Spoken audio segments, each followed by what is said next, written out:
महाकारुणिक तथागत सम्यक संबुद्ध तथागताने उपदेशिलेला धम्म आणि या धम्मावर मार्गस्थ तथागताचा संघ या तीनही रत्नांना त्रिवार अभिवादन. या तीनही रत्नाची ओळख ज्या महामानवांनी आपल्याला करून दिली ते महामानव बोधिसत्व परमपूज्य डॉक्टर बाबासाहेब आंबेडकर यांच्या स्मृतीस त्रिवार अभिवादन. आजच्या या धम्मकक्षेमध्ये उपस्थित आदरणीय सर्व उपासक उपासिका, मला वाटते मी कर्मज इत्यादी संबंधी प्रश्न आणि त्यानंतर कर्मज इत्यादी संबंधी प्रश्न यावर विश्लेषण केलेलं होतं. तर पुढचे प्रकरण आहे यक्षसंबंधी प्रश्न, संपूर्ण शिक्षा संबंधी प्रश्न आणि सूर्याच्या उष्णतेसंबंधी प्रश्न. तर यक्षसंबंधी प्रश्न कठीणच काम आहे थोडंसं, कारण आता यक्ष कसा समजावून सांगायचा, कारण अनेक लोकांच्या संदर्भामध्ये आपल्या बौद्ध साहित्यामध्ये उल्लेख येतो.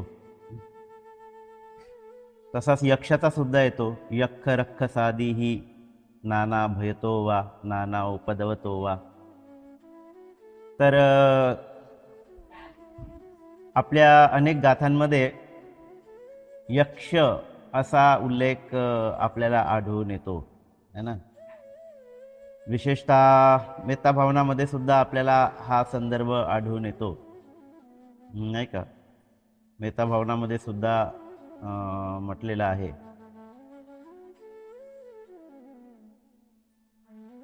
उत्तरास्मिं दिशा भागे संती यक्खा महिद्दिका तेपि त्वं अनुरक्षन्तु आरोग्येन सुखेनच.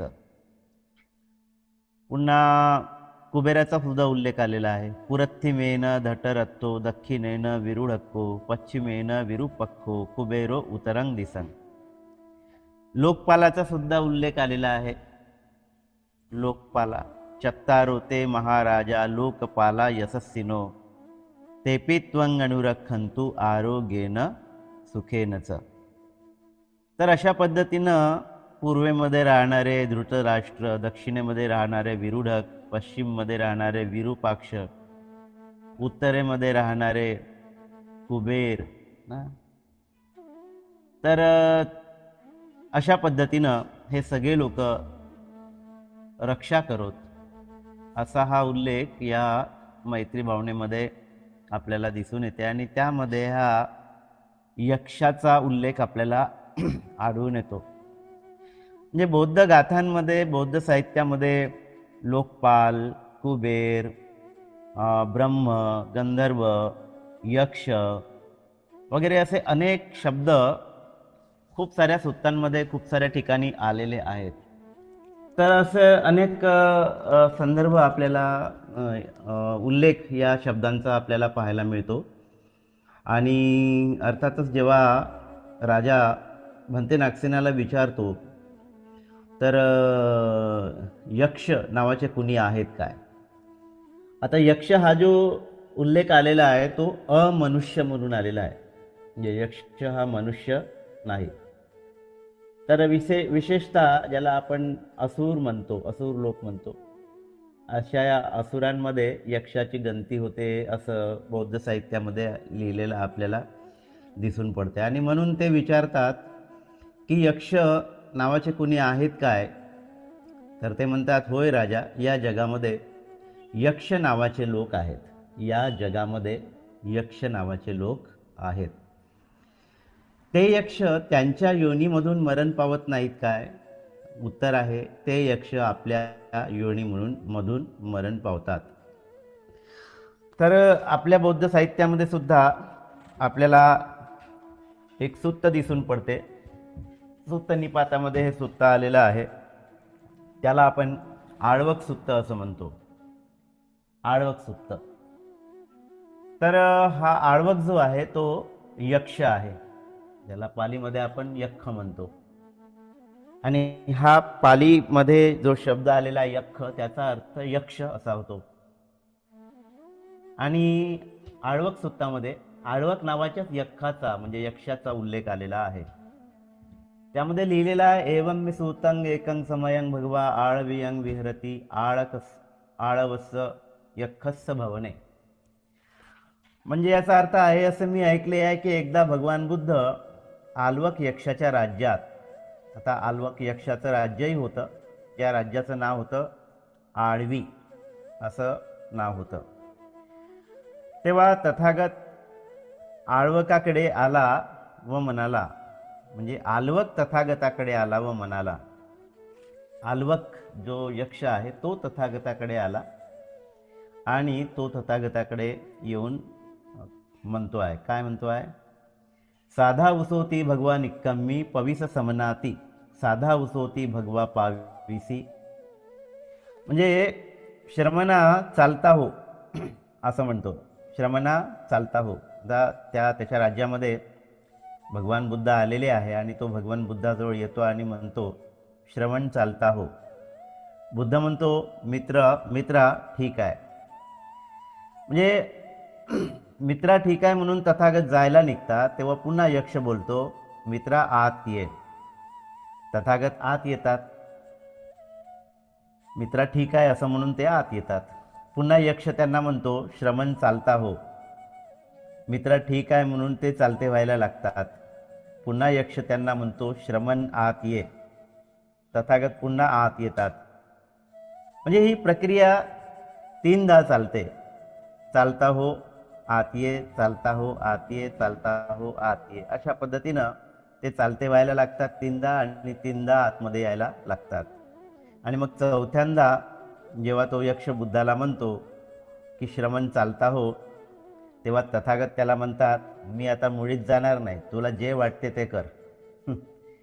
मी मुळीच जाणार नाही, तुला जे वाटते, तुला जे करता येते ते तू कर, नाही का, अशा पद्धतीने आता तुला पाहूनच घेतो. तर असं बुद्ध त्याला म्हणतात. आणि मग तो यक्ष जो आहे तो बुद्धावर रागावतो आणि रागावल्यानंतर तो म्हणतो की मी तुम्हाला काही प्रश्न विचारतो, तू जर माझ्या प्रश्नाचे उत्तर दिले नाहीस तर मी तुला वेडा करीन, मी तुझे हृदय फाडून टाकीन आणि तुला पायाने उचलून नदीमध्ये फेकून देईन. म्हणजे हा यक्ष काही साधा सुद्धा नव्हता, हा मोठा रागीट यक्ष होता, शक्तिशाली यक्ष होता, भयानक असा यक्ष होता हा. बिलकुल म्हणजे त्याचा राग जो आहे तो अगदी नाकावर असायचा, असा हा डेंजरस होता थोडासा, असा हा यक्ष होता. आणि तो म्हणतो की बघ, मी तुला काही प्रश्न विचारतो, त्या प्रश्नाची उत्तरं दे, आणि तू या प्रश्नाची उत्तरं नाही दिला तर मग मी तुला वेडा करेल, तुझे हृदय फाडून टाकीन आणि तुला पायाने उचलून नदीमध्ये फेकून देईल. तेव्हा बुद्ध त्याला म्हणतात की मित्रा, या जगात मला वेडा करू शकेल आणि माझे हृदय फाडू शकेल किंवा पायाने उचलून नदी पलीकडे फेकू शकेल असा कुणीही दिसत नाही, असं कोणीही नाही, नाही का. कोणामध्ये एवढी ताकद नाही की तो मला वेडा करू शकेल, मला विचलित करू शकेल, माझं हृदय फाडू शकेल आणि मला पायाने उचलून नदीमध्ये फेकू शकेल. तरी पण तुला काय विचारायचं आहे, तुझे जे काही प्रश्न आहे ते तू विचार. आणि मग तो आल्वक जो यक्ष आहे तो बुद्धाला प्रश्न विचारतो. आणि प्रश्न खरोखर अत्यंत महत्त्वाचे असे प्रश्न आहे, अतिशय सुंदर असे प्रश्न आहे. कदाचित हे आळवक सूक्त तुमच्या कानावरून गेलं असेल, कदाचित तुम्ही हे आळवक सूक्त वाचलंही असेल. तर प्रश्न काय विचारला जातो, तो आल्वक यक्ष तथागताला काय प्रश्न विचारतो, तो आळवक तथागताला प्रश्न विचारतो, किंग शुद्धवितं पुरीसं सेठ्ठं किंग सुच्चिनं सुखमाहवाती किंग हवे साधुत्तरं रसानं कत्थ जिविंगी वीतमाहू सेठं. प्रश्न काय, या जगात मानवाचे श्रेष्ठ धन कोणते, या जगात मानवाचे श्रेष्ठ धन कोणते, कोणत्या सत्कर्माने सुख प्राप्त होते, सर्वात अत्यंत स्वादिष्ट चव कोणती, कोणत्या प्रकारचे जीवन सर्वश्रेष्ठ आहे. असं या ठिकाणी तो आळवक जो यक्ष आहे तो तथागताला प्रश्न विचारतो, या जगात मानवाचे श्रेष्ठ धन कोणते, कोणत्या सत्कर्माने सुख प्राप्त होते, सर्वात अत्यंत स्वादिष्ट चव कोणती? कोणत्या प्रकारचे जीवन सर्वश्रेष्ठ आहे? तेव्हा बुद्ध काय म्हणतात? सद्धिद्ध वित्तं पुरिसस्स सेठं धम्मो सुच्चिन्नो सुखमाहवाती सच्चंग हवे साधुत्तरंग रसानं पय्यजीविंग विहित माऊ सेठं. सद्धिद्ध वित्तं पुरिसं सेठं. सद्धी म्हणजे श्रद्धा. श्रद्धा हे सर्वोच्च धन आहे असं बुद्ध म्हणतात. श्रद्धा हे सर्वोच्च धन आहे. धर्माचे यथार्थ आचरण केल्याने सुख प्राप्त होते. सत्याची चव ही सर्वात स्वादिष्ट चव आहे. विचारतो ना, अत्यंत स्वादिष्ट वस्तू कोणती आहे? तर ते बुद्ध म्हणतात सत्याची चव ही सर्वात अत्यंत स्वादिष्ट आहे. नाही, पुढचा प्रश्न काय? कोणत्या प्रकारचे जीवन सर्वश्रेष्ठ आहे? यावरचं बुद्धाचं उत्तर काय? तर यावरचं बुद्धाचं उत्तर आहे पय्य जीवी जीवित माहू सेट्टं. पय्य, पय्य म्हणजे प्रज्ञा. पय्या ज्याला आपण म्हणतो ते म्हणजे प्रज्ञा. तर प्रज्ञापूर्वक जीवन हे सर्वश्रेष्ठ जीवन आहे. तर यामध्ये किती प्रश्न विचारले आहे? श्रेष्ठ धन कोणते? बुद्ध म्हणतात श्रद्धा हे श्रेष्ठ धन आहे. कोणत्या सत्कर्माचे सुख प्राप्त होते? तर धर्माचं यथार्थपणे पालन केल्याने, त्याच्या आचरणाने यथार्थ सुख प्राप्त होते, आहे की नाही? मग सर्वात स्वादिष्ट चव कोणती? तर सत्याची चव ही सर्वात स्वादिष्ट चव आहे असं बुद्ध सांगतात. आणि कोणत्या प्रकारचे जीवन सर्वश्रेष्ठ आहे? तर प्रज्ञापूर्ण जीवन हे सर्वश्रेष्ठ जीवन आहे. प्रज्ञा प्राप्त करणे. मग आता पुढचा प्रश्न आहे. पुढचा प्रश्न काय विचारतो? पुढचा प्रश्न विचारतो मानवाला पूर कसा ओलांडता येतो? पूर कसा ओलांडता येतो म्हणजे पुनर्जन्म कसा ओलांडता येतो असं याच्या ब्रॅकेटमध्ये दिलेलं आहे. पुनर्जन्म म्हणजे पुनर्भव. पुनर्भव या सागरामध्ये, दुःख सागरामध्ये जो माणूस सापडलेला आहे, हा दुःख सागर कसा पार करता येतो असा हा एकंदरीत असा हा प्रश्न आहे. पुढचा आहे मानव सागर कसा ओलांडतो? मानव दुःख कसे जिंकू शकतो? तर अशा पद्धतीचे हे पुढचे प्रश्न या ठिकाणी विचारलेले आहे. आणि मग बुद्ध त्यावर उत्तर देतात सद्धाय तरती ओघं अपमादेन अन्नवं वीर्येन दुःखं अच्छेती पय्याय परिसुज्यती. सद्धाय, सद्धाय म्हटल्याबरोबर आपल्याला श्रद्धा हा शब्द लक्षात येतो, है ना? या ठिकाणी अपमादेन म्हटल्याबरोबर अप्रमादी असणे हा शब्द आपल्याला लक्षात येतो.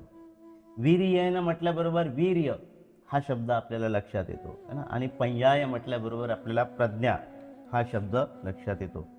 आणि मग बुद्ध म्हणतात की मानव श्रद्धेच्या द्वारे पूर पार करू शकतो. म्हणून श्रद्धेला आपण जी उपमा देतो ती उपमा तराफ्याची आपण उपमा देतो. एक बीज, दुसरी तुरटी आणि तिसरं तराफा. तर बुद्ध म्हणतात की ही जी श्रद्धा आहे, या श्रद्धेमुळे म्हणजे श्रद्धेचा तराफ्याचा वापर करून आपण हा भवसागर पार करू शकतो. म्हणून बुद्धाने उत्तर दिलेलं आहे की मानव श्रद्धेच्या द्वारे पूर पार करू शकतो. पुढे काय म्हटलेलं आहे? मानव दक्षतेने सागर ओलांडू शकतो. दक्षतेने म्हणजे याच्यासाठी कोणता शब्द आलेला आहे? अपमादेन. अपमादेन म्हणजे अप्रमादात न पडता स्मृतीपूर्वक जीवन जगलं पाहिजे. आणि स्मृतीपूर्वक जीवन जगलं की माणूस दक्षतेने तो सागर पार करू शकतो. दक्ष असणे, आपल्या प्रत्येक कृतीप्रती दक्ष असणे, आपल्या प्रत्येक कृतीप्रती काया आणि वाचेच्या कृतीप्रती काय असणे? सजग असणे, अवेअर असणे, स्मृती कायम ठेवून काम करणे. आणि यामुळे आपण तो सागर ओलांडू शकतो. मग म्हटलेलं आहे मानव प्रयत्नांनी दुःखावर विजय मिळवू शकतो. इथे वीर्य ही बाब या ठिकाणी अधोरेखित झालेली आहे. तर मानवाने प्रयत्न केले पाहिजे. वीर्याची त्या ठिकाणी गरज असते. आणि वीर्यवान मनुष्य आपल्या प्रयत्नातून दुःखावर विजय मिळवू शकतो. पुढे म्हटलेले आहे मानव प्रज्ञेने शुद्ध होऊ शकतो. ज्याची प्रज्ञा जशी जशी विकसित झाली तसं तसं त्याला कुशल काय आणि अकुशल काय कळायला लागते आणि मग तो अकुशलाचा त्याग करून कुशल जास्तीत जास्त संपादन करायला लागतो आणि त्यातून काय होते, तो शुद्ध होतो, है ना. कुशलस्य उपसंपदा सच्चित्त पर्योदपणं. आणि हे कशामुळे होते, तर प्रज्ञामुळे होते. अशा पद्धतीचं उत्तर त्या ठिकाणी भगवान बुद्ध त्याला देतात. मग आता आळवक पुन्हा प्रश्न विचारतो, मानवाला ज्ञान कसे प्राप्त होते, मानवाला धन कसे प्राप्त होते, मानवाला कीर्ती कसे लाभते, मानवाला मित्रप्राप्ती कशी होते, इहलोकातून परलोकात जाताना मानवाला पश्चाताप का होत नाही, इहलोकातून परलोकात जाताना मानवाला पश्चाताप का होत नाही. तर या ठिकाणी असे हे प्रश्न तो भगवान बुद्धाला आळवक विचारतो. आणि ह्या प्रश्नाचं उत्तर भगवान बुद्ध जे देतात ते म्हणतात, सट्टहानो अरहंतं धम्मं निब्बानं पत्तिया सुसुस्सा लभते पय्यं अपमत्तो विचक्षणो पतिरूपकारी धुर्वा उठ्ठाता विंदने ते धनं सच्चेन कित्तिं पप्पोती ददं मित्तानि गच्छन्ति. बरीच मोठी गाथा आहे. तर आपण बुद्धाने दिलेलं उत्तर काय आहे ते आपण बघूया. तर बुद्ध म्हणतात, निर्वाणाच्या प्राप्तीसाठी अर्हत तसेच धर्म यावर श्रद्धा ठेवून आणि आज्ञा पालन करून दक्ष व तत्पर मनुष्याला ज्ञान प्राप्त करता येते. मानवाला ज्ञान कसे प्राप्त करता येते, हा जो काही त्या आल्वकाचा प्रश्न होता, त्यावर बुद्ध काय म्हणतात, निर्वाणाच्या प्राप्तीसाठी अर्थ तसेच धर्म यावर श्रद्धा ठेवून, म्हणजे संघावर आणि धर्मावर श्रद्धा ठेवून आणि आज्ञा पालन करून, नियमांचं पालन करून, विनयाचं पालन करून दक्ष व तत्पर मनुष्याला ज्ञान प्राप्त करता येते. तर तो मनुष्य ज्याला निर्वाण प्राप्त करायचा आहे तो दक्ष असला पाहिजे, विनयाच्या अनुषंगाने, नियमांच्या अनुषंगाने, धम्माच्या अनुषंगाने, आणि जे अर्हत आहेत त्यांच्या अनुषंगाने दक्ष राहून आणि तत्पर राहून प्रत्येक गोष्ट करण्यासाठी तो तत्पर असला पाहिजे, प्रत्येक गोष्ट आचरणात आणण्यासाठी तो तत्पर असला पाहिजे, प्रत्येक क्षणी तो तत्पर असला पाहिजे. तर अशा मनुष्याला ज्ञान प्राप्त करता येते.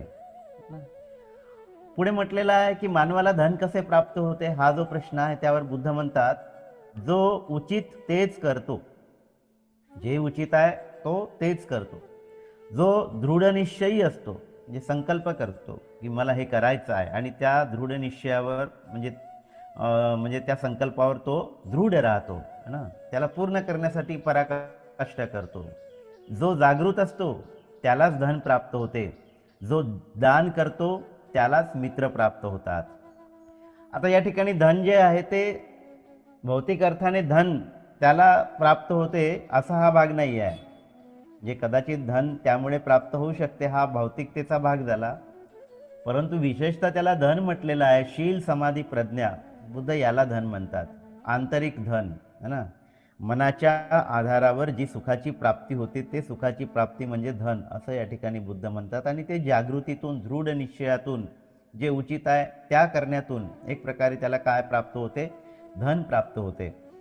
आणि त्यातून तो काय करतो तर दान करतो आणि दान करणाऱ्याला मित्र प्राप्त होतात. तर यामध्ये खूप काही समजावून सांगण्याची गरज नाही.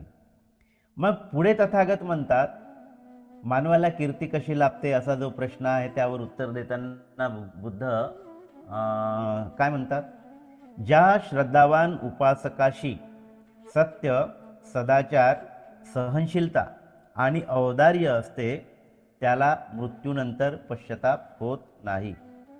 तर श्रद्धावान ज्या उपासकासोबत सत्य असते, म्हणजे जो श्रद्धावान उपासक सत्याचं आचरण करतो, सदाचाराचं आचरण करतो, जो श्रद्धावान उपासक सहनशील आहे आणि त्याच्यामध्ये औदार्य आहे, तर त्याला मृत्यूनंतर पश्चाताप होत नाही है ना. तर त्याला कुठल्याही पद्धतीचा पश्चाताप होत नाही, कारण त्याने सत्यावर आचरण केलेलं आहे, सदाचाराचं आचरण केलेलं आहे, तो सहनशील आहे, दान केलेलं आहे, त्याने ज्या ज्या काही विधायक भावना आहेत त्या विधायक भावनांचा त्याने विकास केलेला आहे. आणि त्यामुळे आता जे काही सत्कर्म आहे त्या सत्कर्माच्या आधारावर त्याला एक प्रकारचं सुख प्राप्त होत असते, समाधान प्राप्त होत असते. आणि असा व्यक्ती मृत्यूच्या वेळी सुद्धा समाधानानं आणि सुखानं मरतो, त्याला त्याचा पश्चाताप होत नाही, आहे का नाही. म्हणून इहलोकातून परलोकात जाताना मानवाला पश्चाताप का होत नाही असं जे म्हटलेलं आहे ते या संदर्भाने भगवान बुद्धाने उत्तर दिलेलं आहे. इहलोक म्हणजे आपण या जगामध्ये जगतो आहोत, म्हणजे आपण इहलोकामध्ये आहोत. या भौतिक जगामध्ये जे काही आपलं एक्झिस्टन्स आहे, अस्तित्व आहे, त्याला आपण इहलोक म्हणतो. आणि परलोक म्हणजे तर हे शरीर सोडल्यानंतर आपण कुठल्या योनीमध्ये उत्पन्न होणार आहोत हे काही आपल्याला माहीत नाही, आणि या अर्थाने त्याला परलोक म्हटलेलं आहे. तर पुढच्या जन्म आपण काय कोणत्या योनीत ग्रहण करणार आहोत हे आपल्याला माहीत नाही. आता आपण या इहलोकामध्ये जगत आहोत, या भौतिक जगामध्ये आपलं अस्तित्व आहे, आणि पुढचं आपलं अस्तित्व कुठे निर्माण होईल हे काय आपल्याला माहीत नाही, म्हणून त्याला काय म्हटलेलं आहे, परलोक म्हटलेलं आहे.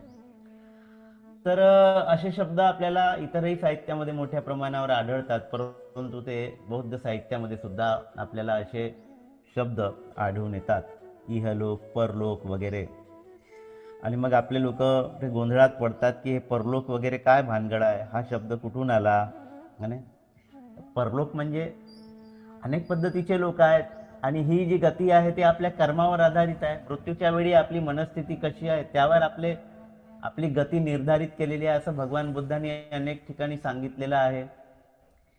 आणि कुशल कर्म करणारा माणूस सुगतीला प्राप्त होतो, अकुशल कर्म करणारा माणूस दुर्गतीला प्राप्त होतो, अपाय गतीला प्राप्त होतो, आहे नाही. तर अशा पद्धतीचे अनेक उल्लेख आपल्याला आपल्या बौद्ध साहित्यामध्ये पाहायला मिळतो. तर पुढे काय आहे, तर ते म्हणतात इकडे ये, दुसरे श्रमण ब्राह्मण इथे आहेत, त्यांनाही विचार की सत्य, संयम, दानशीलता आणि सहनशीलता यापेक्षा अधिक गुण, उच्च गुण आहेत काय. त्या आल्वक यक्षाला बुद्ध म्हणतात की माझ्यावर विश्वास नसेल तर या म्हणजे इथे जे श्रेष्ठ जीवन जगणारे आहेत ना, त्यांच्यासाठी ब्राह्मण हा शब्द आलेला आहे. बुद्ध जेव्हा ब्राह्मण म्हणतात ते या अर्थाने म्हणतात, अतिशय श्रेष्ठ जीवन जगणारे, अनुभव प्राप्त करणारे. तर तू यांनाही विचार की सत्य, संयम, दानशीलता आणि सहनशीलता यापेक्षा अधिक उच्च गुण आहेत काय. त्यावर आल्वक यक्ष काय म्हणतो, आता दुसऱ्या श्रमण ब्राह्मणांना कशाला विचारायला हवे. आज माझ्या भावी सुखाची मला जाणीव झाली आहे. खरोखरच माझे भाग्य म्हणून तथागत आडवीला आले. आज मला समजले की कोणाला दान दिल्याने सर्वाधिक फळ प्राप्त होते.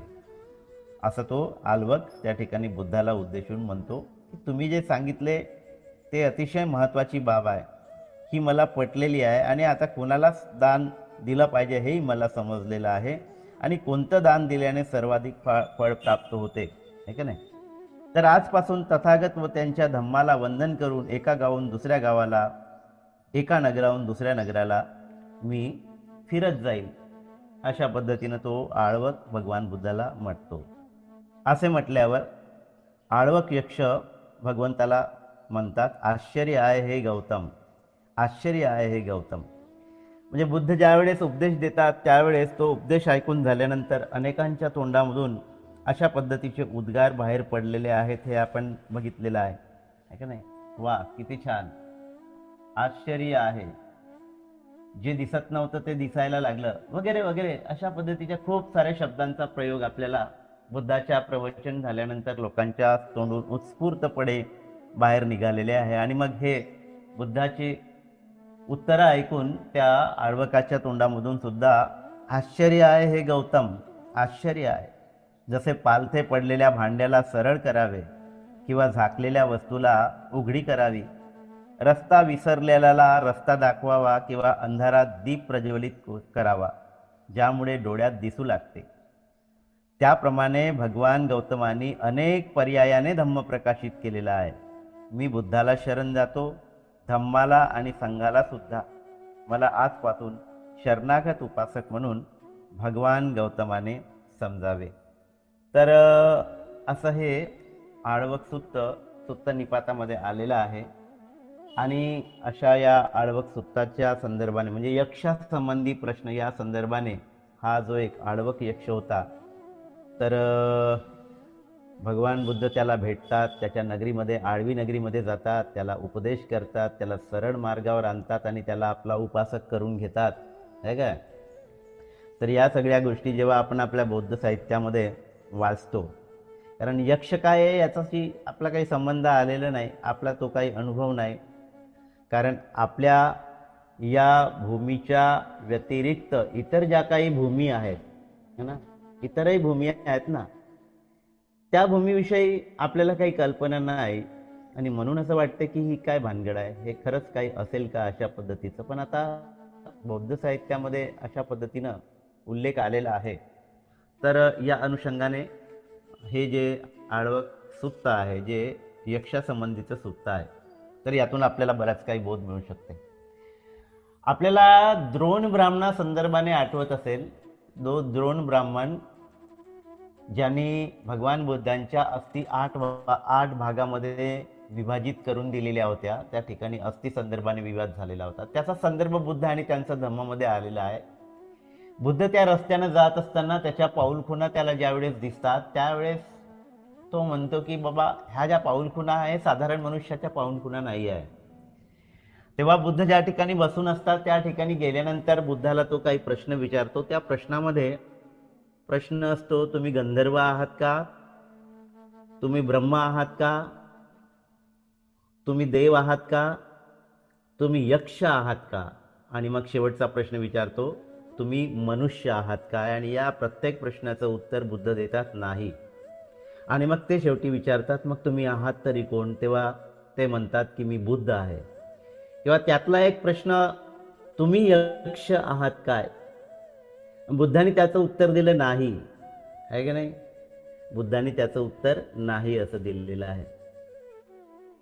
तर हा प्रश्न सुद्धा त्या द्रोण ब्राह्मणांनी भगवान बुद्धाला त्यावेळेस विचारलेला होता. तर असे यक्ष ह्या शब्दाचा पाली साहित्यामध्ये खूप साऱ्या ठिकाणी उल्लेख आलेला आहे. तर या यक्षासंबंधी प्रश्न या विषयाच्या अनुषंगाने मला वाटते एवढं पुरेसं आहे, नाही का. यातून जो काही बोध घ्यायचा तो आपण घेतला पाहिजे आणि अधिक अभ्यास करून अधिकाधिक जाणून घेण्याचा आपण प्रयत्न केला पाहिजे. पुढचं प्रकरण संपूर्ण शिक्षापदासंबंधी प्रश्न असं आहे. तर संपूर्ण शिक्षापदासंबंधी प्रश्न यामध्ये चिकित्सकाच्या संदर्भामध्ये हा उल्लेख आलेला आहे. मला वाटतं यावर काल डॉक्टर साहेब बोलले असतील, कारण मी काही ऐकलं नाही. तर चिकित्सक आचार्य होऊन गेलेत. यामध्ये अनेक आचार्यांचं नाव आलेलं आहे. विशेषतः धन्वंतरीचं नाव आपण अनेकदा ऐकतो, कारण धन्वंतरीच्या नावानं खूप सारे प्रॉडक्ट आता मार्केटमध्ये आलेले आहे की नाही. तर धन्वंतरी हे नाव प्रसिद्ध आहे, परंतु इतरही नावं आहे. नारद आहे, अंगिरस आहे, कपिल आहे, कंदरग्नी, शाम, अतुल इत्यादी आहेत, आहे की नाही. तर ह्या सगळ्या लोकांनी, या सगळ्या आचार्यांनी जे काही रोग उत्पन्न झालेत त्याचं निदान केलं, त्याची प्रकृती जाणली है ना, आणि त्याची प्रकृती जाणल्यानंतर त्याची उत्पत्ती कशी होते हे सुद्धा जाणली, त्याच्यावरची चिकित्सासुद्धा त्यांनी शोधून काढली, शल्यक्रियाही केल्या असाही याचा उल्लेख आहे. तर जीवकाचं उदाहरण ज्यावेळेस आपण घेतो आणि बघतो, तर जीवकांनी सुद्धा अशा शल्यक्रिया केलेल्या आहेत, चिकित्सा केलेली आहे आणि ते अतिशय निपुण होते याच्यामध्ये. तर जीवकांचं नावसुद्धा आपल्या बौद्ध साहित्यामध्ये आपल्याला पाहायला मिळते आणि तो जीवभावी संघाची सेवा करायचा समर्पित असा हा वैद्य आपल्याला बौद्ध साहित्यामध्ये किंवा बुद्ध काळामध्ये आपल्याला पाहायला मिळतो. तर इथे असं लिहिलेलं आहे की नंतर सांगितलं की या शरीरामध्ये एवढा रोग उत्पन्न होईल म्हणून एकाच प्रहाराने तेवढा भाग वेगळा करून त्याला सुत्ताने बांधले जात असे, कारण ते सर्वज्ञ नव्हते, परंतु तथागत सर्वज्ञ होते. ते आपल्या बुद्ध ज्ञानाने भविष्य काळातील सर्वच गोष्टींना अचूकपणे जाणत असत. तेव्हा त्यांनी एवढ्या भूमी व एवढ्या शिक्षापदा हे एकाच वेळी सांगायला पाहिजे होते, परंतु ते त्यांनी विभागून सांगितले. सर्व शिक्षापद समग्रपणे एकाच वेळी सांगितले नाहीत. याचे कारण काय? असा संदर्भ असलेला एक चॅप्टर आपल्या मिलिंद प्रश्नामध्ये सुद्धा आलेला आहे आणि तिथे त्यांनी सांगितलं की एखादी रोगी असेल तर त्या रोग्याला तो जो रोग झाला त्यावरचीच औषधी दिली जाईल ना, की आला आणि घे बाबा सगळ्या हे या रोगाची घेऊन जा आणि त्या रोगाची घेऊन जा आणि सगळ्याच रोगावरच्या दवाया खा, असं तो एखादी वैद्य म्हणेल का? तर तो नाही म्हणणार.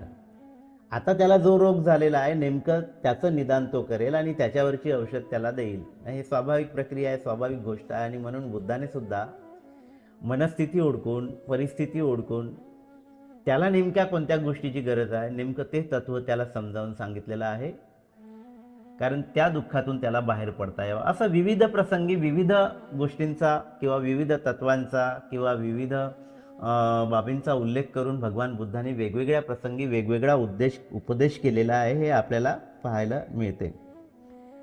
तर अशाच पद्धतीनं वैद्याच्या बाबतीमध्ये सुद्धा आहे की एका विशिष्ट रोगावरचं औषध त्या ठिकाणी ते देऊन त्याला तो विशिष्ट रोग दूर करण्यासाठी ते सहाय्य करतात, है ना. तर त्याचं कारण काय आहे की त्यांनी उत्पन्न अनुत्पन्न भूमीमध्ये अपयश प्रकट होऊ दिलं नाही, दोष पसरू दिला नाही, दूरदूरपर्यंत पसरू दिला नाही, लोकांमध्ये असंतोष उत्पन्न होऊ दिला नाही. व नंतर त्यावेळी त्यांनी आपल्या श्रावकांना शिक्षापद का सांगितले?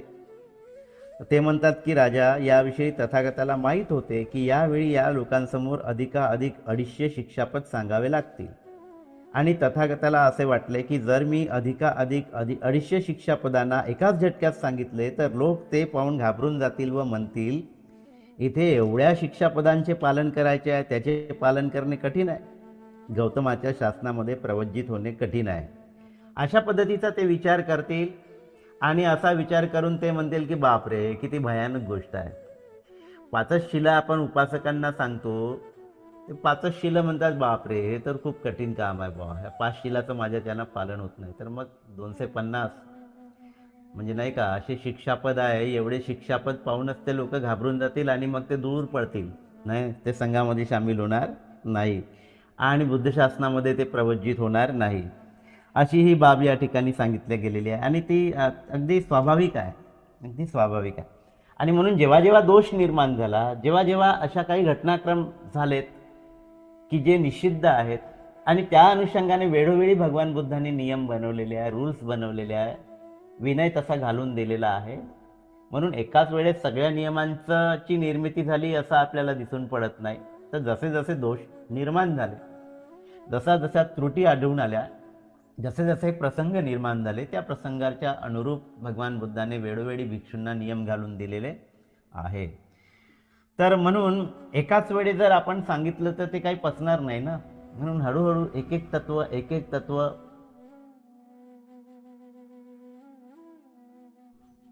जेवढं डायजेस्ट होतं तेवढं त्याला, जेवढं पचेल तेवढंच भगवान बुद्धांनी सांगितलेलं आहे, जेवढं कामाचं आहे तेवढंच भगवान बुद्धांनी सांगितलेलं आहे.